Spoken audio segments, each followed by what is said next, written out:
नमस्कार मित्रों, आज के इस वीडियो में एक बार फिर से आप सभी का बहुत बहुत हार्दिक स्वागत है। हम आशा करते हैं कि आप सभी स्वस्थ होंगे, मस्त होंगे और पूरी तरह से अपनी तैयारी में व्यस्त होंगे। तो मित्रों, आज के इस वीडियो में हम हिंदी साहित्य इतिहास के अंतर्गत नाटक विधा से संबंधित कुछ महत्वपूर्ण और संभावित प्रश्नों को व्याख्यात्मक तरीके से हल करेंगे और इसके साथ इन्हें ट्रिक की सहायता से याद करने का भी प्रयास करेंगे। तो हम आशा करते हैं कि वीडियो आप सबके लिए बहुत ही महत्वपूर्ण होने वाला है, इसलिए इस वीडियो को आप लोग अंत तक जरूर देखें। और अगर चैनल पर नए हैं तो चैनल को सब्सक्राइब करके आप हमारे साथ जुड़ जाएं और अपनी तैयारी को बूस्ट करें। और इसके पूर्व के वीडियो में हम लोगों ने कुल 50 प्रश्नों को देखा था, तो आज के इस वीडियो में उसके आगे के प्रश्नों को हम लोग देखेंगे। तो जैसा कि स्क्रीन पर आप देख पा रहे हैं, प्रश्न संख्या 51, हिंदी का प्रथम अभिनीत नाटक कौन सा है? यानी कि हिंदी का पहला अभिनीत नाटक कौन है, यह प्रश्न पूछा जा रहा है, जिसे सबसे पहले बार खेला गया था। तो विकल्प ए कह रहे कि कामना है, विकल्प बी भारत दुर्दशा है, विकल्प सी रणधीर प्रेम मोहिनी है, या फिर विकल्प डी जानकी मंगल है। तो प्रश्न संख्या 51 का जवाब आप सबको देना है और बहुत बेहतरीन प्रश्न है, निश्चित रूप से परीक्षा में छपने वाला प्रश्न है। तो सोच समझकर आपको जवाब देना होगा और आप सबका जवाब भी आ गया कि सर विकल्प डी को लॉक किया जाए, Janaki Mangal is a right answer.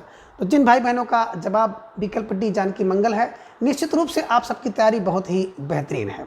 बात करें कामना की, तो कामना के बारे में चर्चा हुई थी इसके पूर्व की वीडियो में कि एक प्रतीकात्मक नाटक है। भारत दुर्दशा की बात करें तो भारत दुर्दशा प्रथम राजनीतिक नाटक है। रणधीर प्रेम मोहिनी की बात करें तो बिल्कुल है ना, प्रथम दुखांत नाटक है। और बिल्कुल विकल्प डी आप देख रहे हैं जानकी मंगल, तो मंगल है ना शीतला प्रसाद त्रिपाठी द्वारा लिखा गया नाटक है और सबसे पहली बार इसका अभिनय किया गया था, ये ध्यान में रखिएगा। तो अब सबसे पहले अभिनय किसका होगा? बोले सर सबसे पहले जो अभिनय होगा ना, तो पहले तो मंगल होगा, तो मंगल के बाद ही किसी काम की शुरुआत होती है। तो ऐसे दिमाग में बैठा लीजिएगा कि जब नाटक की शुरुआत की गई थी तो सबसे पहले जो मंगल वाला नाटक था ना, उसी का अभिनय किया गया था। तो Mangal for Janaki Mangal is right answer, तो इसे दिमाग में बैठा लीजिएगा। ठीक है, चलिए प्रश्न संख्या 52 है कि हिंदी में समस्या नाटक का जनक किसे माना जाता है? विकल्प कह रहे कि मोहन राकेश को माना जाता है, विकल्प बी लक्ष्मी नारायण लाल को माना जाता है, विकल्प सी लक्ष्मी नारायण मिश्र को, या फिर विकल्प डी जयशंकर प्रसाद को। तो प्रश्न संख्या 52 का जवाब आपको देना है कि हिंदी में समस्या नाटक का जनक कौन है। और धीरे धीरे आप सबका जवाब भी आना शुरू हो गया कि सर विकल्प सी को लॉक किया जाए, Lakshmi Narayan Mishra is right answer, है ना। देखिए कुछ भाई बहन भटकेंगे, लक्ष्मी नारायण लाल के पास जाएंगे और कुछ लोग लक्ष्मी नारायण मिश्र के पास जाएंगे। जाना भी स्वाभाविक है क्योंकि दोनों नाम जो है मिलता जुलता है। लेकिन आई होप कि आज के बाद आपका जो ये कन्फ्यूजिंग है ना, हमेशा के लिए ख़त्म हो जाएगा। और बिल्कुल क्ल्यू है कि देखिए समस्या है ना, समस्या नाटक की बात आ रही है, तो समस्या क्या है? बोले सर लक्ष्मी की समस्या है और कुछ भी समस्या और है जो कि मिश्र है। तो मिली जुली समस्या होती है, ये सबके साथ है ना। लक्ष्मी की समस्या तो सबके साथ है ना, कि समय से पैसा ना मिलना, अब जिसके पास पैसा है तो समय से उसको पूरी ना करना। तो पैसे की समस्या लक्ष्मी की समस्या, और उसके अलावा भी कुछ मिश्र समस्या होती है ना।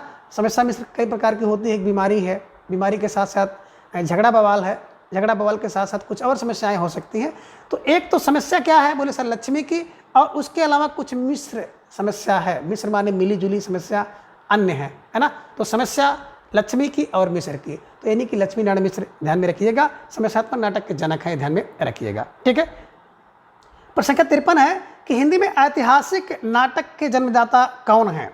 विकल्प कह रहे कि भारतेंद्र हरिश्चंद्र है, विकल्प बी लक्ष्मी नारायण मिश्र है, विकल्प सी जयशंकर प्रसाद द्विवेदी है, या फिर विकल्प डी शीतला प्रसाद त्रिपाठी। तो प्रश्न संख्या 53 का जवाब आप सबको देना है। बहुत बेहतरीन प्रश्न है, आप सबकी स्क्रीन पर और आप सबके जवाब की प्रतीक्षा में स्टार लगाइएगा और इस प्रश्न का जवाब दीजिएगा। तो निश्चित रूप से आप सबका जवाब भी आ गया कि सर विकल्प सी को लॉक किया जाए, Jaishankar Prasad Dwivedi is right answer. बिल्कुल जिन भाई बहनों का जवाब विकल्प सी है, निश्चित रूप से आप सब बधाई के पात्र हैं और आप सबकी तैयारी बहुत बेहतरीन है ना। जयशंकर प्रसाद त्रिपाठी, देखिए ऐतिहासिकता है ना किसकी है? तो बोली ऐतिहासिक तो बिल्कुल जयशंकर हैं, ऐतिहासिक जयशंकर हैं। और ऐतिहासिक नाटककार के रूप में आप इनको जानते हैं ना, कि प्रसाद के नाम से एक प्रसाद युग ही चल गया था और ढेर सारे नाटक इनका आप लोगों ने देखा होगा, सज्जन, कल्याणी, पैड़े, एक घूंट, ध्रुवस्वामिनी, जन्मेजय का नागेक, कामना, है ना। तो आप यदि अजात शत्रु, राजश्री, विशाख, है ना, तो सब नाटक अगर आपको देखना है और ट्रिक से याद करना है तो मित्रों पीजीटी हिंदी की प्लेलिस्ट को आप ओपन कर लीजिएगा। सारा जो विधा है, सारी जो क्लास है आपको वहाँ पर मिल जाएगी, विस्तृत रूप से है और व्याख्यात्मक तरीके से है, तो आप जाकर के उसको वहाँ पे देख सकते हैं। ठीक है, तो फिलहाल आपका प्रश्न संख्या 53 का जवाब भी आ गया कि सर विकल्प सी जयशंकर प्रसाद है ना, द्विवेदी इज राइट आंसर। प्रश्न संख्या 54 है कि हनुमान नाटक किसके द्वारा लिखा गया है। विकल्प ए कह रहे कि प्राणचंद्र चौहान का है, विकल्प बी विश्वनाथ प्रताप सिंह का है, विकल्प सी अमानत का है, या फिर विकल्प डी हृदय राम का है। जवाब दीजिए प्रश्न संख्या 54 का। बहुत बेहतरीन प्रश्न आप सबके लिए साबित हो सकता है और परीक्षा में भी देखने के लिए मिल सकता है, तो इस प्रश्न पर बिल्कुल आप स्टार लगाइए और इसका जवाब दीजिए, है ना। तो धीरे धीरे आप सबका जवाब भी आना शुरू हो गया कि सर विकल्प डी को लॉक किया जाए, हृदय राम इज राइट आंसर। कैसे दिमाग में बैठाएंगे, देखिए हनुमान नाटक है ना, हनुमान माने हनुमान जी को ले लीजिएगा, हृदय में राम को रखते थे, है ना। आपने देखा भी होगा और सुने भी हैं, एक कथानक आपको मिलता है ना कि एक बार है ना विभीषण ने ताना मार दिया था कि तुम्हारे और मेरे में क्या अंतर है ना। तो बिल्कुल उन्होंने सीना फाड़ के दिखा दिया था कि देखो मेरे हृदय में राम जानकी है। तो हृदय में हनुमान ये रखते हैं, ध्यान में रखिएगा। तो हृदय में हनुमान, तो हनुमान नाटक हृदय राम, हृदय में राम को रखते हैं, ये ध्यान में रखिएगा कि हृदय राम हनुमान नाटक इनके द्वारा लिखा गया। और प्राणचंद्र चौहान जी का मैंने आपको बताया था ना कि बिल्कुल प्राण है, कौन, रामायण महानाटक नाटकों का प्राण है, तो रामायण महानाटक नाटकों का प्राण है। और विश्वनाथ प्रताप सिंह का मैंने बताया था कि विश्वनाथ है ना, विश्व क्या करता है, आनंद चाहता है, आनंद रघुनंदन। और अमानत है ना, किसी की सभा में जाना है ना तो आपको अमानत लेनी पड़ेगी, तो इंद्र सभा में अमानत है, ध्यान में रखिएगा। ठीक है ना। तो आई होप कि आप सब प्रश्न संख्या 54 का जो विकल्प डी है इसको हमेशा के लिए कंठस्थ कर लिए होंगे। और जो नए भाई बहन हैं अभी जल्दी से तैयारी शुरू की हैं, वो लोग बिल्कुल अपनी नोटबुक बना लें और इस टाइप के जो प्रश्न बनते हैं, जो तथ्य आपको देखने को मिलते हैं, उसे वहाँ पर संग्रहित करते चलें। ठीक है। प्रश्न संख्या 55 है कि निम्न में लाला श्रीनिवास दास का नाटक है। अब लाला श्रीनिवास दास का नाटक कौन सा है। विकल्प ए कह रहे कि रणधीर प्रेम मोहनी है, विकल्प बी तप्ता समरण है, विकल्प सी संयुक्ता स्वयंवर और प्रहलाद चरित है, या फिर विकल्प डी उपयुक्त सभी। तो निश्चित रूप से प्रश्न संख्या 55 का जवाब आप सबको देना है और आप सब भाई बहन जैसे विकल्प डी देखते हैं उपयुक्त सभी, और तुरंत उसी पर आप लोग बिल्कुल क्लिक कर देते हैं और बिल्कुल 99% जो सवाल होता है सही भी होता है, क्योंकि ऐसे प्रश्नों का निर्माण करने का मेरा उद्देश्य रहता है कि एक प्रश्न के माध्यम से जितनी भी उनकी रचनाएं हैं आपको संकलित रूप से मिल जाए और ट्रिक की सहायता से आप उसको इसी क्लास में बिल्कुल बैठा लें, है ना। तो फिलहाल आप सबका जवाब भी वही आया कि सर विकल्प डी को लॉक किया जाए, उपयुक्त सभी इज राइट आंसर, है ना। और इसके पूर्व में आप जो प्रश्न देखे थे ना, मैंने आपको बताया था कि निवास करे कौन, बोले चरित्र अगर निवास करना है तो प्रहलाद सा चरित्र निवास करे, निवास पार लाला श्रीनिवास का, है ना। अगर संयोगिता में बिल्कुल संयुक्ता का स्वयंवर हो तो स्वयंवर में संयुक्ता निवास करे, यानी कि संयुक्ता स्वयंवर लाला श्रीनिवास का है, ये ध्यान में रखिएगा। और तप्ता समरण हो तो तप्त व्यक्ति हो तो समरण निवास करे, ये ध्यान में रखिएगा। और रणधीर, रण में जाओ तो भैया आपके अंदर धीर निवास करे, है ना। रण में व्यक्ति को धीर रहना चाहिए और प्रेम में मोहनी निवास करना चाहिए, ऐसा प्रेम हो कि लोगों को मोहित कर ले, ऐसा निवास करना चाहिए। तो निवास को जोड़ते हुए आप इन्हें याद करेंगे तो बिल्कुल लाला श्रीनिवास दास आपके दिमाग में बैठ जाएंगे कि भैया रण में हो तो धीर निवास करे, तप्त में हो समरण निवास करे, स्वयंवर में हो तो संयुक्ता निवास करे, और चरित्र हो तो भैया प्रहलाद सा चरित्र निवास करे। तो ऐसे दिमाग में बैठाइएगा, क्लू बनाइएगा और इस प्रश्न को बिल्कुल एज दिमाग में रख लीजिए। ठीक है, चलिए एक बार में तो नहीं याद होगा लेकिन 2-3 बार देखेंगे तो निश्चित रूप से आपको कंठस्थ हो जाएगा। और मित्रों प्रत्येक दिन सुबह 7 बजे आप सबके लिए हिंदी साहित्य के इतिहास से संबंधित प्रश्नोत्तरी कराई जाती है और प्रत्येक दिन शाम को बिल्कुल 3:40 पर आप सबके लिए हिंदी व्याकरण की क्लास बिल्कुल अनिवार्य रूप से एकदम कर दी गई है। तो आप सब भाई बहन जो बिल्कुल तैयारी कर रहे हैं सुबह 7 बजे और शाम को 3:40 पर जरूर जुड़ें और अपनी तैयारी को जांचिए, परखिए, मजबूत करिए। ठीक है ना। तो फिलहाल प्रश्न संख्या 56 आप देखिए कि राधा कृष्ण दास का नाटक कौन सा है। विकल्प ए कह रहे कि दुखरी बाला है, विकल्प बी महारानी पद्मावती है, विकल्प सी धर्मालाल और महाराणा प्रताप है, या फिर विकल्प डी उपयुक्त सभी।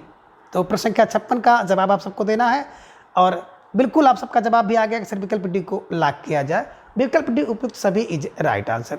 ढेर सारे भाई बहनों की बिल्कुल ये ना सुझाव है कि सर जो भी प्रश्नावली आप निर्माण करें थोड़ा सा उसमें व्याख्यात्मक भी आ जाए, टॉपिक भी कवर हो जाए, क्योंकि वो नए हैं तो नए भाई बहन वक्त को देखते हुए ऐसे प्रश्नों को शामिल करते हैं कि इसके द्वारा तैयारी थोड़ा मजबूत होती जाए।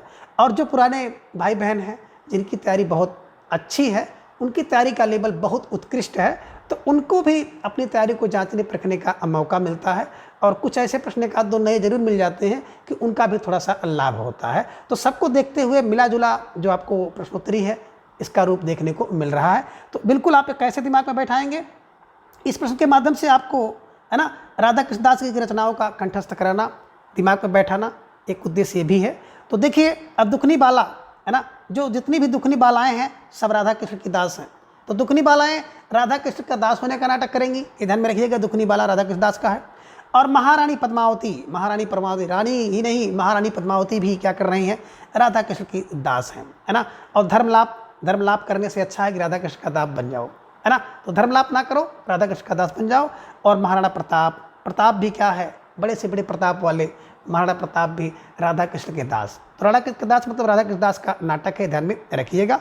और इसको ऐसे कंठस्थ कर लीजिएगा कि दुखनी बाला राधा कृष्ण के दास, महारानी पद्मावती राधा कृष्ण दास, धर्मलाप राधा कृष्ण के दास, और महाराणा प्रताप की बात करें वो भी राधा कृष्ण के दास। तो राधा कृष्ण के दास कौन है, बोले सब के सब हैं, ध्यान में रखिएगा, स्टार लगाइएगा और इसे अपने नोटबुक में दर्ज कर लीजिएगा। फिलहाल बात करें दुखनी बाला, तो दुखनी बाला वेरी वेरी मोस्ट इंपॉर्टेंट नाटक है, ये परीक्षा में आपको दिखाई दे सकता है, ठीक है। चलिए प्रश्न संख्या 57 है कि निम्न में से कौन सा नाटक राधाचरण गोस्वामी का है।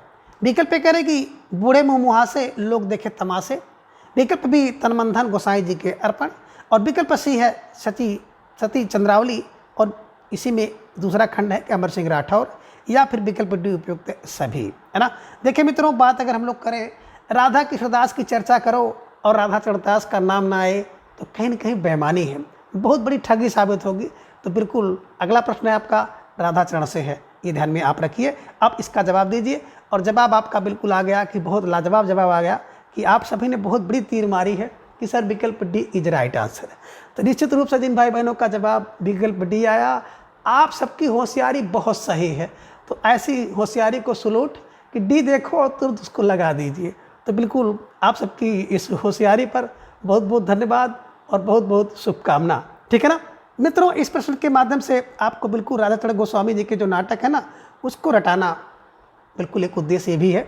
कैसे याद करेंगे, देखिए बूढ़े मुँह मुहासे है ना, किसके, बोले राधा के चरण से लेकर के है ना मुँह तक मुहासे हैं। तो राधा के चरण का मतलब एक क्लू बनाइएगा कि राधा के चरण से लेकर के मुँह तक मुहासे हैं, है ना। तो राधा चरण हो गया। तन मन धन सब बिल्कुल राधा के चरण में अर्पित कर दो, तन मन धन सब राधा के चरण में। राधा चरण का मतलब राधाचरण गोस्वामी द्वारा लिखा गया नाटक है।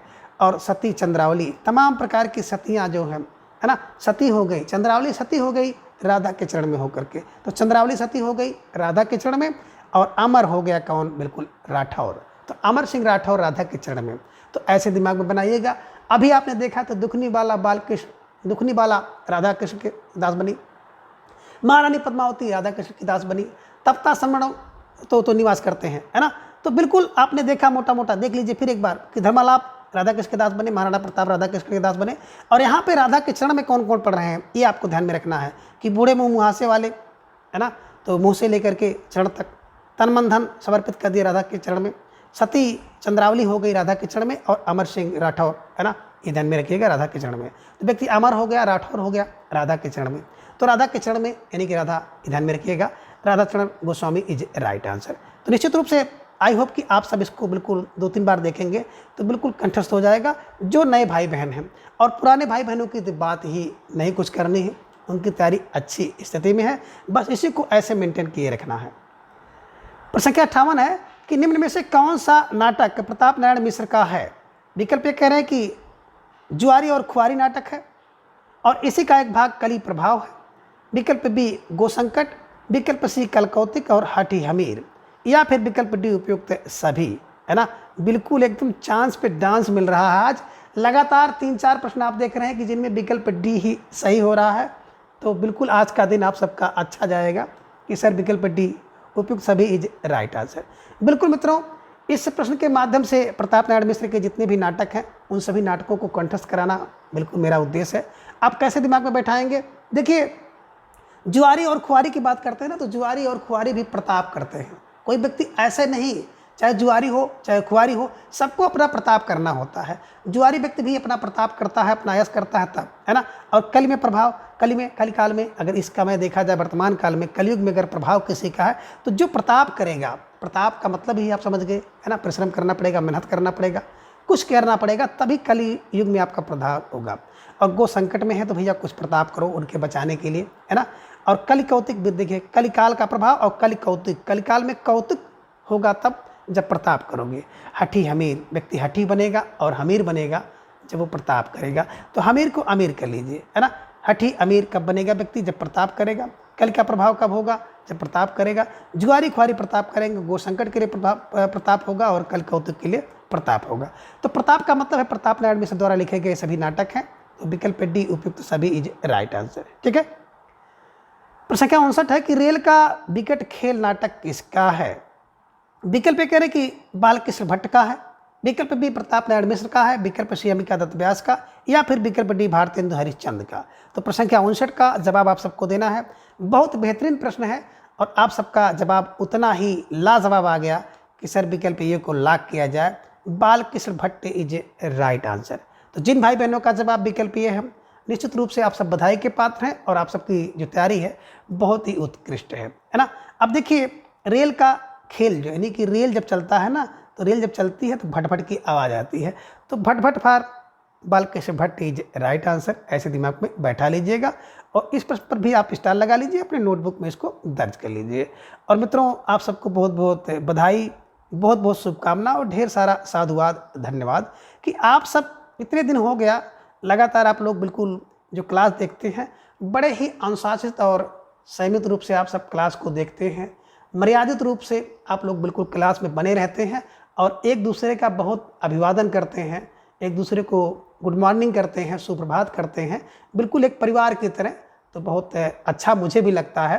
तो बिल्कुल आप सब अपनी इस छवि को बनाए रखें और इस चैनल की मर्यादा को इसी तरह से बनाए रखें। तो बिल्कुल बहुत अच्छा लगा और आप सबके लिए, है ना, मेरे पास कोई ऐसा शब्द भी नहीं है कि इतनी शालीनता के लिए, इतने व्यवहार के लिए, इतनी शिष्टता के लिए कि आप सबको मैं कोई शब्दों में बयां कर सकूं। फिलहाल बहुत बहुत धन्यवाद, बहुत बहुत साधुवाद। आप लोग अपनी छवि को इसी तरह से बनाए रखें, ठीक है। चलिए, आपके सामने आ गया प्रश्न संख्या 60 कि निम्न में कौन सा नाटक बालकृष्ण भट्ट का नहीं है।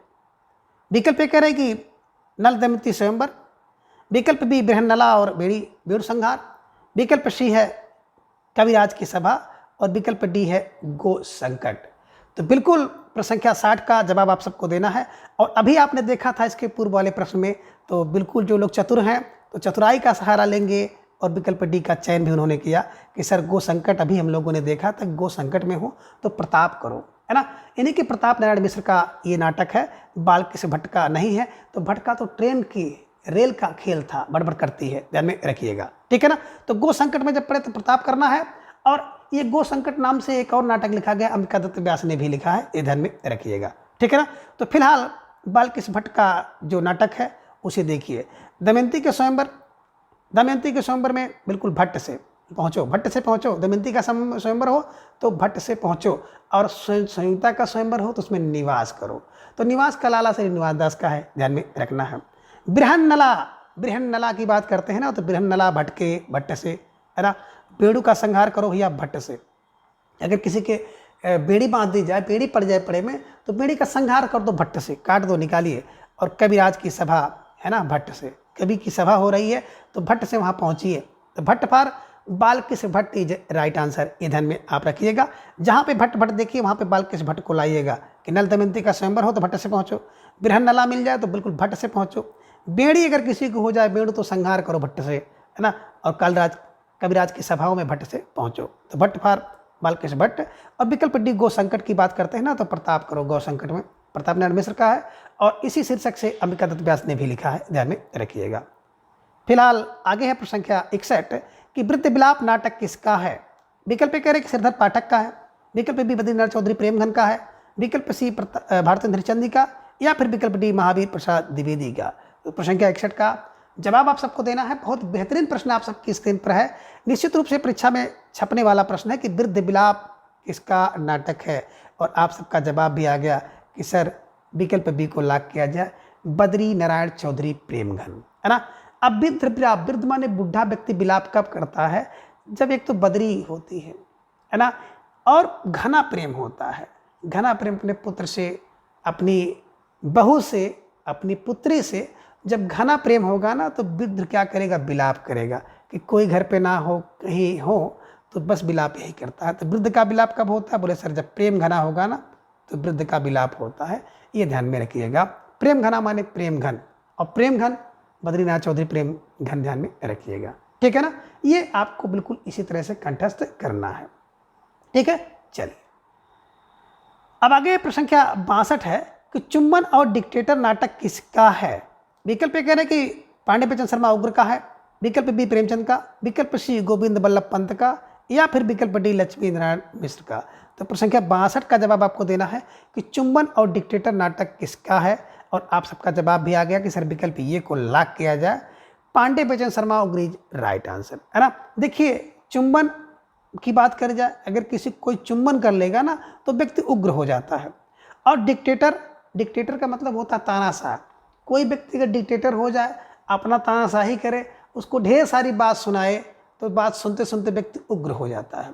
तो उग्र फार पांडे बच्चन शर्मा उग्र इज राइट आंसर। और मित्रों, इन सभी ट्रिक का उद्देश्य किसी की भावना को ठेस पहुंचाना नहीं है, ना ही किसी राजनीतिक गतिविधि से कुछ लेन देन है, और इसका वास्तविकता से तो बिल्कुल दूर तक कोई संबंध नहीं है।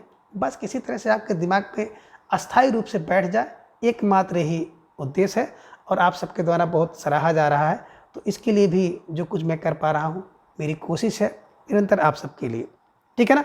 तो फिलहाल आप सबका जवाब आ गया कि विकल्प ये पांडे बच्चन शर्मा उग्र कब होते हैं? किसी का चुम्बन ले लिया जाता तो उग्र हो जाता है, और अगर किसी को व्यक्ति क्या करता है, बिल्कुल डिक्टेटर माने तानाशाह होता है, ढेर सारा सब सुनाएगा, तो व्यक्ति उग्र हो जाएगा। तो उग्र फार पांडे बच्चन शर्मा उग्र जी राइट आंसर। प्रश्न संख्या 63 है कि निम्न में असंगत कथन है। विकल्प कह रहे कि सन्यासी नाटक लक्ष्मी नारायण मिश्र का है, विकल्प बी चार बेचारे और उज्बक नाटक पांडे बच्चन शर्मा उग्र का है, विकल्प सी आत्मदीप और सुहाग सुदर्शन का है, और विकल्प डी है कि आन का मान और विस्पान हरकृष्ण प्रेमी का है। तो बिल्कुल सोच लीजिए कि कौन सा नाटक और नाटककार असंगत है। जो असंगत है उसी को आपको बिल्कुल विकल्प के रूप में चयन करना है। तो आप सबका जवाब भी धीरे धीरे आ गया कि सर विकल्प सी को लॉक किया जाए, है ना। बात करें आत्मदीप और सुहाग, है ना, ये दो नाटक सुदर्शन के नहीं हैं, बल्कि अगर बात करें आत्मदीप जो नाटक है ना, गोविंद बल्लभ पंत का है, और सुहाग भी गोविंद बल्लभ पंत का है, ध्यान में रखिएगा, है ना। तो और गोविंद बल्लभ पंत को आप जान रहे हैं ना कि कंजूस से खोपड़ी इनके द्वारा लिखा गया एक नाटक है, बरमाला इनके द्वारा एक नाटक लिखा गया, राजमुकुट, अंगूर की बेटी, अयाती, तुलसीदास, आत्मदीप, और है ना सिंदूर की बिंदी और सुहाग। ठीक है, तो ये ध्यान में आप रखिएगा। और प्रश्न संख्या 63 के विकल्प सी को आप हमेशा के लिए कंठस्थ करिए, है ना। बात करें सन्यासी, तो सन्यासी भैया देखो मिला होता है ना, लक्ष्मी से मिला होता है, इसलिए उसे लक्ष्मी नहीं चाहिए। तो लक्ष्मी फार लक्ष्मी नारायण, मिला माने मिश्र, तो लक्ष्मी नारायण मिश्र ध्यान में रखिएगा। सन्यासी मिला होता है, मिला, क्योंकि लक्ष्मी नारायण लाल भी आपको मिलेंगे, तो मिश्र है ना। और चार बेचारे क्या हो गए? उग्र हो गए, ध्यान में रखिएगा। बेचारे थे, लोग उसका हुटिंग कर रहे थे तो उग्र हो गए। उज्बक भी उग्र हो जाते, ध्यान में रखिएगा। और आन का मान और विस्पान, है ना। देखिए आन का मान प्रेमी को पसंद होता, आन का मान, है ना, जो प्रेमी व्यक्ति होगा ना उसको आन और मान पसंद होता है ना। और विस्पान, है ना, प्रेम में व्यक्ति विस्पान भी कर सकता है, जो प्रेमी है ना वो विस्पान भी कर लेता है। तमाम लोगों का सुनने में आता है ना कि प्रेम में विस्पान कर लिए, जहर खा लिए, ऐसी कुछ बातें हमारे आपके समाज में देखने को सुनने को मिलती है ना। तो बिल्कुल जो न्यूज़पेपर होता है ना इसी से पटा होता है। बिल्कुल विस्पान प्रेमी विस्पान करते हैं, और आन मान पसंद होता है ना प्रेमी को। ठीक है, तो फिलहाल आप सबका जो जवाब था विकल्प सी इज राइट आंसर। प्रश्न संख्या 64 है कि झांसी की रानी ऐतिहासिक नाटक किसका है? विकल्प कह रहे कि उदय शंकर भट्ट का है, विकल्प बी वृंदावन लाल वर्मा का, विकल्प सी रामवृक्ष बिनीपुरी का, या फिर विकल्प डी सुदर्शन का। तो प्रश्न संख्या 64 का जवाब आप सबको देना है। बहुत बेहतरीन प्रश्न है आप सबकी स्क्रीन पर, और उतना ही लाजवाब आप सबका जवाब भी आ गया कि सर विकल्प बी को लॉक किया जाए, Vrindavan Lal Verma is right answer, है ना। स्टार लगाइए, नोटबुक में दर्ज कर लीजिए। अब झांसी की रानी, है ना, ऐसे वैसे नहीं, बोले वृंदावन में, है ना। झांसी की रानी नाटक करती हैं कहाँ? बोले सर वृंदावन में। तो वृंदावन में नाटक झांसी की रानी, है ना। या आप ये भी कह सकते हैं कि वृंदावन कहाँ पर नाटक करते हैं, झांसी का नाटक करते हैं वृंदावन में, है ना। जैसे भी आपके दिमाग में बैठाने का प्रयास करिए, क्योंकि ये प्रश्न महत्वपूर्ण है, ट्रिक महत्वपूर्ण नहीं है, ठीक है ना। प्रश्न बनना चाहिए और जवाब आपका सही हमेशा के लिए होना चाहिए, ठीक है। चलिए, प्रश्न संख्या 65 है कि विवाह विज्ञापन नाटक किसका है। प्यारा सा प्रश्न आप सबकी स्क्रीन पर है कि विवाह विज्ञापन नाटक किसका है। विकल्प ए कह रहे कि जीपी श्रीवास्तव का, विकल्प बी योगी हरि का, विकल्प सी अमृत राय का, या फिर विकल्प डी अयोध्या सिंह उपाध्याय हरिऔध का। तो बिल्कुल प्रश्न संख्या 65 का जवाब आपको देना है। बहुत बेहतरीन प्रश्न है और बिल्कुल इस प्रश्न पर आप स्टार लगाइए और अपनी नोटबुक में दर्ज भी कर लीजिए कि विवाह विज्ञापन किसका है। और आप सब भाई बहनों ने बहुत सोच समझ कर जवाब दिया, है ना।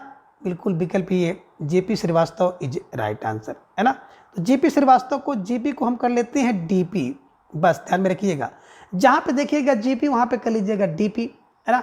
अब देखिए विवाह का विज्ञापन अगर देना है ना भैया तो डीपी सही रखो, है ना। देखे होंगे तमाम प्रकार के लोग व्हाट्सएप की डीपी, है ना, और जितने भी इस तरह से सोशल मीडिया के प्लेटफॉर्म हैं सबकी डीपी, प्रोफाइल जिसे आप कहते हो, ठीक है ना। तो डीपी क्या करते हैं, विज्ञापन, विवाह के लिए विज्ञापन करना हो तो डीपी खूब बढ़िया लगा लीजिए, अच्छा सा फोटो लगा लीजिए, बिल्कुल विवाह हो जाएगा। तो डीपी श्रीवास्तव ध्यान में रखिएगा कि डीपी विवाह विज्ञापन डीपी से, डीपी का मतलब हो गया जीपी श्रीवास्तव से, ये ध्यान में रखिएगा। और प्रश्न संख्या 65 के विकल्प को हमेशा के लिए कंठस्थ कर लीजिए। विज्ञान का विज्ञापन ऐसा नहीं होता, डीपी से होता है। तो डीपी का मतलब जीपी, ठीक है, जीपी जीपी जीपी, ठीक है। चलिए, प्रश्न संख्या 66 है कि निम्न में से कौन सा नाटक जीपी श्रीवास्तव का नहीं है। तो जीपी मतलब डीपी का नाटक नहीं है। विकल्प कह रहे कि गड़बड़ झाला इनका नाटक नहीं है, विकल्प बी मर्दानी औरत इनका नाटक नहीं है, विकल्प सी दुमदार आदमी इनका नाटक नहीं है, या फिर विकल्प डी अत्याचार का परिणाम। तो बिल्कुल प्रश्न संख्या 66 का जवाब आप सबको देना है। बहुत बेहतरीन प्रश्न है आप सबकी स्क्रीन पर और आप सबका जवाब बिल्कुल सही आना चाहिए। सोचिए, समझिए, विचार कीजिए, इसके बाद प्रश्न संख्या 66 का जवाब आप सब दीजिए। तो धीरे धीरे आप सबका जवाब भी आ गया कि सर विकल्प डी को लॉक किया जाए, अत्याचार का परिणाम, है ना। बिल्कुल जीपी श्रीवास्तव का नहीं बल्कि विशंबर नाथ शर्मा कौशिक का है, ये ध्यान में रखिएगा। अब अत्याचार से व्यक्ति क्या हो जाता है ना, बिल्कुल कौशिक हो जाता है ना। और अत्याचार का परिणाम कौन देगा, बोले सर विशंबर देंगे, विशंबर नाथ देंगे। बहुत अत्याचार कर रहे हो ना तो इसका परिणाम विशंबर देंगे, विशंबर, ध्यान में रखिएगा, ईश्वर देगा। ऐसे दिमाग में बैठा लीजिएगा कि अत्याचार के परिणाम विशंबर देंगे, है ना। विशंबर नाथ शर्मा कौशिक का नाटक है, ध्यान में रखिएगा। बात करें गड़बड़ झाला, है ना, तो गड़बड़ झाला कब होता है, जब डीपी कोई चेंज कर ले, वो 80 का और डीपी लगा दे 18 वाली, तो भैया गड़बड़ तो हो ही जाएगा। तो गड़बड़ झाला जीपी से, है ना। मर्दानी औरत, ध्यान में रखिएगा। अब कोई व्यक्ति मर्द हो और डीपी लगावे औरत की तो भैया गड़बड़ तो होगा ही, है ना। तमाम लोग देखे होंगे इस तरह से एक लोग दूसरे को ब्लैक करते हैं, है ना। खुद को बॉय है और बॉय ने क्या किया, बड़ी सुंदर सी डीपी किसी गर्ल्स की लगा दी और चैटिंग शुरू कर दिया। तो ये भी मर्दानी और औरत, ये सब डीपी से गड़बड़ी होता है। डीपी के मतलब जीपी से, है ना। और दुमदार आदमी, अब दमदार आदमी है कि दुमदार आदमी है, जीपी से पता चलता है कि कौन सा व्यक्ति है। तो जीपी मतलब डीपी अगर देख लेंगे ना तो दमदार और दुमदार का पता चल जाएगा। तो गड़बड़ झारा जीपी से, मर्दानी औरत जीपी से, और दुमदार आदमी जीपी, जीपी मैंने डीपी कर लीजिएगा। डीपी जीपी जैसे भी दिमाग में बैठ जाए इसे ध्यान में रखिएगा। और जीपी का मतलब होता है गंगा प्रसाद श्रीवास्तव, ये ध्यान में रखिएगा, ठीक है ना। तो निश्चित रूप से आप सबका जो जवाब था विकल्प डी इज राइट आंसर, ठीक है। चलिए, प्रश्न संख्या 67 है कि मोहन राकेश के नाटकों का सही क्रम है। अब विकल्प ये कह रहे कि आषाढ़ का एक दिन सबसे पहले, विकल्प उसके बाद लहरों का राजहंस, फिर आधे अधूरे और फिर पैरों तले जमीन, या फिर विकल्प बी आषाढ़ का एक दिन, लहरों के राजहंस, पैरों तले जमीन और फिर आधे अधूरे, या फिर विकल्प डी सबसे पहले आधे अधूरे, लहरों के राजहंस, आषाढ़ का एक दिन और पैरों तले जमीन, या फिर विकल्प डी लहरों के राजहंस, आषाढ़ का एक दिन, आधे अधूरे, पैरों तले की जमीन। तो बिल्कुल प्रश्न संख्या 67 का जवाब आप सबको देना है। सोचिए, समझिए, विचार कीजिए और फिर इसका जवाब दीजिए। और इस प्रश्न पर बिल्कुल आप स्टार लगा लीजिए, है ना, बिल्कुल। और मैंने आपको एक क्लू बताया था कि मोहन राकेश के जो नाटक है ना, सब आल आधे अधूरे हैं, आल आधे अधूरे हैं। तो आल आधे अधूरे हैं, तो आ से हो गया आषाढ़ का एक दिन, है ना। ला से हो गया लहरों के राजहंस। आधे, तो आधे अधूरे माने आधे अधूरे इनके नाटक है। और पैरों तले जमीन, तो आधे अधूरे पैरों तले जमीन समझ गए, इन्हीं की पैरों तले जमीन। तो निश्चित रूप से अगर आप देखेंगे और आप सबका जवाब भी आ गया कि सर विकल्प ए को लॉक किया जाए, तो बिल्कुल जिन भाई बहनों का जवाब विकल्प ए, बहुत बेहतरीन जवाब, और आप सब बधाई के पात्र हैं और आप सबकी तैयारी जो है बहुत ही उत्कृष्ट है, ठीक है ना। तो अब देखिए आषाढ़ का एक दिन की अगर हम लोग बात करते हैं, तो आषाढ़ का एक दिन जो मोहन के द्वारा लिखा गया था, है ना, ये नाटक, इसका समय अगर देखा जाएगा तो बिल्कुल 58, है ना, कब 1958, ध्यान में रखिएगा। आषाढ़ का एक दिन 58 में है। लहर तिरछे तिरछे चलती है, ध्यान में रखिएगा। आधे अधूरे की बात करते हैं तो 69 में है, ये ध्यान में रखिएगा, ठीक है। तो निश्चित रूप से आप सब अगर 3-4 का शुरू से याद से बना लेते हैं तो उसे अच्छी तरह से बैठा सकते हैं, ठीक है ना। तो प्रश्न संख्या 67 का विकल्प ए इज राइट आंसर, ठीक है। चलिए प्रश्न संख्या 68 है कि कबीरा खड़ा बाजार में किसका नाटक है। विकल्प ए कह रहे कि भीष्म साहनी का है, विकल्प बी विष्णु प्रभाकर का है, विकल्प सी है जगदीश चंद्र माथुर का, या फिर विकल्प डी सुरेंद्र वर्मा का। तो प्रश्न संख्या 68 का जवाब आप सबको देना है और बहुत बेहतरीन प्रश्न है, स्टार लगा लीजिएगा, है ना, कि कबीरा खड़ा बाजार में किसका नाटक है। और आप सबका जवाब भी आ गया कि कबीरा खड़ा बाजार में विकल्प ये भीष्म साहनी जी का नाटक है। कैसे दिमाग में रखेंगे, देखिए कबीरा खड़ा है बाजार में, है ना, भीष्म भीड़ है, भीष्म भीड़ है, फिर भी कबीर वहाँ पे खड़ा है, ये ध्यान में रखिएगा। और आप एक क्लू ये भी बना सकते हैं, कबीरा खड़ा बाजार में भीख नहीं मांगता है, भीष्म नहीं मांगता है, तो भीख का मतलब भीष्म को ध्यान में रख लीजिएगा, भीष्म साहनी ऐसे बैठा लीजिएगा, ठीक है। चलिए प्रश्न संख्या 69 है कि निम्न में से कौन सा नाटक जगदीश चंद्र माथुर का है। विकल्प ए कह रहे हैं कोणार्क है, विकल्प बी शारदिया और दशरथ नंदन, विकल्प सी पहला राजा, और विकल्प डी रघुकुल रीति, और विकल्प डी उपयुक्त सभी। तो बिल्कुल उपयुक्त सभी आप सबका जवाब भी होगा और आ भी गया कि सर विकल्प डी इज राइट आंसर, है ना। अब देखिए जगदीश चंद्र माथुर जी के नाटकों की बात अगर हम लोग करें तो बिल्कुल मैंने आपको ऐसे ही बताया था कि कोस पर दशरथ नंदन है। तो को से कोणार्क, सा से शारदिया, पा से पहला राजा, रा से रघुकुल रीति, और दस से दशरथ नंदन, ऐसे ध्यान में रखिएगा। और बाद में रघुकुल रीति को पहले कर दीजिएगा, दशरथ नंदन को बाद कर दीजिएगा, ठीक है ना। तो बात करें अगर कोणार्क की, तो कोणार्क बिल्कुल 1951 में लिखा गया है। कोड़ा कितना मारो, 51 कोड़ा मार दीजिए। शारदिया बिल्कुल 1959 में है। पहला राजा 69 में, ध्यान में रखिएगा यहाँ से। रघुकुल रीति की बात करते हैं तो बिल्कुल 85 में लिखा गया है, और दशरथ नंदन 1974 में, ठीक है। तो फिलहाल संख्या 69 का जो विकल्प डी था उपयुक्त सभी राइट आंसर। कोस पर दशरथ नंदन, कोणार्क, शारदिया, पहला राजा, रघुकुल रीति, दशरथ नंदन, कोस पर दशरथ नंदन, ऐसे दिमाग में बैठा लीजिएगा और जगदीश चंद्र माथुर जी के सभी नाटकों को कंठस्थ कर लीजिएगा, ठीक है। प्रश्न संख्या 70 है कि बकरी और लड़ाई नाटक किसका है। अब बकरी के लिए लड़ाई कौन करेगा। विकल्प ये कह रहे कि सर्वेश्वर दयाल सक्सेना, विकल्प बी जगदीश चंद्र माथुर, विकल्प सी सुरेंद्र वर्मा, या फिर विकल्प डी मुद्रा राक्षस। तो प्रश्न संख्या 70 का जवाब आप सबको देना है और आप सबका जवाब भी आ गया कि सर विकल्प ए को लॉक किया जाए। ये तो बिल्कुल रटा रटाया प्रश्न है और 72 बार परीक्षा में आ चुका है, तो फिर भी आने की इसकी संभावना है ना। जो प्रश्न जितनी बार आए हैं ना, उससे कहीं उम्मीद अधिक होती है अगली बार भी आने की, क्योंकि ढेर सारे प्रश्न जो ऐसे होते हैं जो आपकी परीक्षाओं में रिपीटेड होते हैं, है ना। तो बकरी के लिए लड़ाई कौन, बोले बकरी की लड़ाई करोगे ना भैया तो सक्सेस ना होगा, सक्सेना, है ना, ये ध्यान में रखिए। और सक्सेना की बात आ जाएगी तो सर्वेश्वर दयाल सक्सेना, है ना। अगर आप बकरी की लड़ाई कर रहे हो तो बकरी की लड़ाई सक्सेस ना होगी, सक्सेना ध्यान में रखिएगा, ठीक है। चलिए प्रश्न संख्या 71 है कि तिलचट्टा और तेंदुआ किसका नाटक है। विकल्प कह रहे हैं कि सुरेंद्र वर्मा का नाटक है, विकल्प बी मुद्रा राक्षस का नाटक है, विकल्प सी जगदीश चंद्र माथुर का, या फिर विकल्प डी सर्वेश्वर दयाल सक्सेना का। तो बिल्कुल प्रश्न संख्या 71 का जवाब आप सबको देना है और इस प्रश्न को बिल्कुल स्टार लगाइए। कुछ भाई बहन बिल्कुल क्लास को छुप कर देखते हैं, एक कमेंट तक नहीं करते हैं, तो इन लोगों से भी थोड़ा सा हम आग्रह करना चाहेंगे कि आप लोग क्लास में केवल गुड मॉर्निंग भेज देंगे ना, तो थोड़ा सा हमको पता चल जाएगा कितने भाई बहन हमारे जुड़े हैं और कौन कौन से हैं, कहाँ से हैं। जितने भाई बहन मेरे साथ जुड़ते हैं लगभग मैं जो भी लोग कमेंट करते हैं उनके बारे में मैं बहुत अच्छी तरह से जानता हूँ, कहाँ से हैं, क्या नाम से है और कब से हमारे साथ जुड़े हैं। अगर एक भी भाई बहन नया जुड़ते हैं तो मैं तुरंत जान जाता हूँ कि नए हैं, और उनका मैं बिल्कुल पता परिचय प्राप्त करता हूँ और उसके बाद उसे अपनी नोटबुक में दर्ज करता हूँ। तो ठीक है ना। तो फिलहाल जो भी भाई बहन छुप के क्लास देखते हैं, छुप कर देखना कोई गलत बात नहीं है और देखना भी चाहिए, लेकिन थोड़ा सा अगर कमेंट कर देंगे ना तो आपके बारे में थोड़ी सी जानकारी मुझे मिल जाएगी और मैं आपको बिल्कुल, है ना, हमेशा याद करूँगा। और कुछ भाई बहनों को बिल्कुल मैं याद भी करता हूँ कि 4 दिन बाद अगर दिखते हैं तो निश्चित रूप से, है ना, हम लोग उनको मिस करते हैं कि आप लोग बिल्कुल बड़े नियमित हो, बड़े संयमित हो, रेगुलर रूप से अगर क्लास में आप आते हो तो निश्चित रूप से हम लोग आपका इंतज़ार करते हैं कि आज कहाँ रह गए, कौन सी बात रह गई। और कुछ भाई बहन ऐसे हैं क्लास रेगुलर लाइव नहीं देख पाते हैं लेकिन बाद में ज़रूर जुड़ते हैं, उनका कमेंट ज़रूर आता है।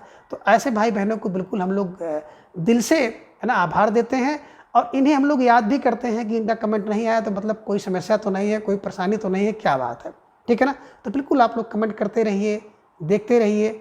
ऐसे करेंगे तो थोड़ा सा हम लोगों का जुड़ाव जो है ना और आत्मीयता के साथ जुड़ता है। तो फिलहाल तिलचट्टा और तेंदुआ का जवाब आप सबने दे दिया कि सर विकल्प बी मुद्रा राक्षस इज राइट आंसर, है ना। देखिए तेल चाटने वाला कौन होता है, तिलचट्टा तो राक्षस है और तेंदुआ भी किसी राक्षस से कम नहीं है, तो ये ध्यान में रखिएगा। तो तेंदुआ और तिलचट्टा दोनों मुद्रा राक्षस के नाटक है, ध्यान में रखिएगा, है ना। तो निश्चित रूप से तिलचट्टा नाटक करता है राक्षस, ध्यान में रखिएगा। तिलचट्टा तेल चाट गया कौन, मुद्रा राक्षस, और तेंदुआ राक्षस से कम नहीं है, ठीक है। चलिए प्रश्न संख्या 72 बड़ा बेहतर प्रश्न है कि 8वां सर्ग नाटक किसका है ना। कई बार परीक्षा में पूछा गया है कि 8वां सर्ग किसका है। विकल्प ए कह रहे हैं कि सुरेंद्र वर्मा का है, विकल्प बी मुद्रा राक्षस का, विकल्प सी जगदीश चंद्र माथुर का, या फिर विकल्प डी सर्वेश्वर दयाल सक्सेना का। तो प्रश्न संख्या 72 का जवाब आप सबको देना है और धीरे धीरे आप सबका जवाब भी आ गया कि सर विकल्प ए को लॉक किया जाए, Surendra Verma is right answer, है ना। निश्चित रूप से 8वां सर्ग की बात आते ही सुरेंद्र वर्मा याद आ जाएंगे, ध्यान में रखिएगा। 8वां सर्ग यानी कि 8वां स्वर्ग आपको कहाँ दिखाई देगा, बोले सर सुरेंद्र के यहाँ, है ना। सुर का जो इंद्र है, सुरों का इंद्र है सुरेंद्र, ध्यान में रखिएगा। तो 8वां स्वर्ग है सुरेंद्र के पास, सुरेंद्र के 8वां सर्ग है, ध्यान में रखिएगा, ठीक है। चलिए प्रश्न संख्या 73 है कि प्रजा ही रहने दो नाटक किसका है। विकल्प कह रहे कि गिरिराज किशोर का है, विकल्प बी मुद्रा राक्षस का, विकल्प सी सर्वेश्वर दयाल सक्सेना का, या फिर विकल्प डी मोहन राकेश का। तो प्रश्न संख्या 73 का आपको जवाब देना है कि प्रजा ही रहने दो नाटक किसका है। सोचिए समझिए विचार कीजिए, इसके बाद जवाब दीजिए। तो बिल्कुल आप सबका जवाब भी आ गया कि सर विकल्प ये गिरिराज किशोर, है ना। देखिए गिरिराज का जो किशोर है ना उसको प्रजा ही रहने दीजिए, है ना। जो किशोर गिर रहा है ना, तो उसको प्रजा ही रहने दीजिए। गिर व्यक्ति गिर जाए ना तो उसको, गिरे हुए व्यक्ति को शासक नहीं बनाना चाहिए, उसको प्रजा ही रहने दो। तो गिरिराज किशोर ध्यान में रखिएगा। महाभारत के कथानक पर आधारित है, 1977 में ये नाटक लिखा गया था, तो ध्यान में रखिएगा, ठीक है ना। तो निश्चित रूप से संख्या 73 का विकल्प ए इज राइट आंसर। प्रश्न संख्या 74 है कि कहे कबीर सुनो भाई साधो नाटक किसका है। विकल्प ए कह रहे हैं कि भीष्म साहनी का है, विकल्प बी जगदीश चंद्र माथुर का, विकल्प सी नारेंद्र मोहन का, या फिर विकल्प डी विष्णु प्रभाकर का। तो प्रश्न संख्या जो 74 का जवाब आप सबको देना है। सोचिए समझिए विचार कीजिए, इसके बाद जवाब दीजिए। और आप सबका जवाब भी आ गया कि सर विकल्प सी को लॉक किया जाए, Narendra Mohan is right answer, है ना। कहत कबीर कबीर कहे कबीर सुनो भाई साधो, क्या कहे कबीर सुनो भाई साधो मोह ना है, मुझे मोह ना है। तो देखिए मोह ना है ना। जो साधु व्यक्ति होता है ना वो कहता है कि मोह ना, मुझे मोह नहीं है इस संसार से, इस व्यक्ति से, समाज से, है ना। साधु लोगों को मोह होना भी नहीं चाहिए। तो कहत कबीर सुनो भाई साधु मोहना, तो मोहना इन्हीं की नारेंद्र मोहन, ध्यान में रखिएगा। और नरेंद्र मोदी जी को आप जान ही रहे हैं कि कहते हैं कि हम तो फकीर हैं, झोला उठा के चल देंगे, तो मुझे कोई मोह नहीं है, कहा एक साधु हैं, कहत कबीर सुनो भाई साधु की तरह, है ना। तो मोहना, मोहना है यानी कि मोहन, नारेंद्र मोहन, ध्यान में रखिएगा और इसे बैठा लीजिएगा। अभी भीष्म साहनी का आपने एक देखा था कबीरा खड़ा बाजार में, तो कबीर थे, इसलिए मैंने विकल्प में शामिल कर लिया कि इस तरह से प्रश्न आपकी परीक्षा में पूछ लेता है ना, तो कभी कभी कन्फ्यूजिंग हो जाता है और बना प्रश्न हम लोग गलत करके चले जाते हैं, ठीक है। तो इसलिए मैंने भीष्म साहनी को भी यहाँ पे शामिल कर लिया। कबीरा खड़ा बाजार में भीष्म साहनी का है और कहे कबीर सुनो भाई साधु मोह नहीं है, तो मोहन, ठीक है। चलिए आगे प्रश्न संख्या 75 है कि पागल घर किसका नाटक है। विकल्प ए कह रहे कि सर्वेश्वर दयाल सक्सेना का है, विकल्प बी विष्णु प्रभाकर का है, विकल्प सी नरेंद्र मोहन का है, या फिर विकल्प डी आचार्य नंद किशोर का है। तो प्रश्न संख्या 75 का जवाब आप सबको देना है। बहुत बेहतरीन प्रश्न है और इस प्रश्न पर बिल्कुल आप स्टार लगा लीजिए और इस प्रश्न को बिल्कुल आप लोग अपनी नोटबुक में दर्ज भी कर लीजिए। तो धीरे धीरे आप सबका जवाब भी आना शुरू हो गया कि सर विकल्प डी को लॉक किया जाए, नंद किशोर, आचार्य Nand Kishore is right answer, है ना। बिल्कुल आप कैसे दिमाग में बैठाएंगे, ढेर सारे किशोर होते हैं, गिरिराज किशोर हैं, नंद किशोर हैं, है ना। तो अब पागल घर, बिल्कुल पागल घर हो जाता है, घर ही पूरा पागल हो जाता है। पागल घर हो जाता है कब? बोले सर जब नंद के किशोर घर पे आ जाते हैं, है ना। अब मित्रों इसको कोई भी अपने भावना में नहीं लेगा, क्योंकि सभी लोग समाज से हैं और व्यक्ति सामाजिक प्राणी है। तो किसी की नंद कोई होगा, कोई किसी की भाभी होगा, तो घुमा फिरा कर सबके नंद हो जाते हैं, सब किसी न किसी के भाभी होते हैं। तो ट्रिक है नंद के, है ना। अब देखे होंगे जब गर्मी की छुट्टी होती है तो नंद लोग अपने मायके में आती है, अपने घर में आती हैं, सभी नंद लोग ऐसा करती हैं, सब जाती हैं। तो बस ध्यान में रखिएगा कि जब नंद के किशोर कहाँ पे आ जाते हैं गर्मी की छुट्टी पे घर पे ना, तो घर पागल हो जाता है। अब पागल घर कब हो जाता है? बोले सर पागल घर तब होता है जब नंद के किशोर, है ना, गर्मी की छुट्टी में आते हैं तो पूरा घर पागल हो जाता है। तो पागल घर नंद के किशोर से। और देखे होंगे जो ना बच्चे जब नाना नानी के यहाँ आते हैं ना, तो उनकी कुछ शरारत ज़्यादा हो जाती है, क्योंकि नाना नानी बिल्कुल एकदम समझ लीजिए घर के तानाशाह होते हैं और उनकी देख रेख में कोई मजाक है, कोई उनको छू दे या कुछ कह दे ना। तो इसलिए व्यक्ति ध्यान में रखिएगा, तो जब नंद के किशोर घर आ जाते हैं ना, तो भैया पागल घर हो जाता है, पूरा घर ही पागल हो जाता है ना। सारी चीज़ें अस्त व्यस्त कर देते हैं, है ना। जहाँ नहीं उछल कूद करना चाहिए वहाँ भी उछल कूद करते हैं। पौधा पेड़ पे चढ़ गए, पौधे पे अटक गए, कहीं से कूद गए, कहीं निकल गए। तो ये सब ध्यान में रखिएगा। और मित्रों इन सभी जो भी ट्रिक है ना, इस ट्रिक को आप लोग बुरा मत मानिएगा, ठीक है ना। बस कैसे याद हो जाए एक प्रयास है और आप सबको बेहद पसंद आता है। तो बिल्कुल पागल घर हो जाता है कब? जब नंद के किशोर गर्मी की छुट्टी में घर पे आते हैं तो घर पागल हो जाता है। ऐसे ट्रिक बना लीजिएगा और इसी क्लू से आप लोग बिल्कुल याद कर लीजिएगा। तो मित्रों आज की इस वीडियो में बस इतना। प्रत्येक दिन सुबह 7 बजे आप लोग बिल्कुल हिंदी साहित्य की प्रश्नोत्तरी के लिए जुड़े और प्रत्येक दिन 3:40 पर आप हिंदी व्याकरण की प्रश्नोत्तरी के लिए जुड़ें। और प्रत्येक रविवार को सुबह 7 बजे 125 टीजीटी पीजीटी हिंदी के पाठ्यक्रम पर आधारित प्रश्नोत्तरी के लिए भी मेरे साथ आप लोग जुड़ें और अपनी तैयारी को जांचिए, परखिए, मजबूत करिए। निश्चित रूप से अगर आप मेरे साथ एक भी महीने जुड़ जाते हैं तो आपको खुद इसका जो एहसास है, इसका असर है, आपको महसूस होने लगेगा। निश्चित रूप से आप सबकी जो तैयारी है ना बिल्कुल बूस्ट होगी। तो बिल्कुल आप सब जुड़िए और नए हैं तो चैनल को सब्सक्राइब कर लीजिए और प्रत्येक दिन मेरी वीडियो का इंतज़ार करिए। तब तक के लिए आप सभी से अलविदा, धन्यवाद, नमस्कार, बाय बाय।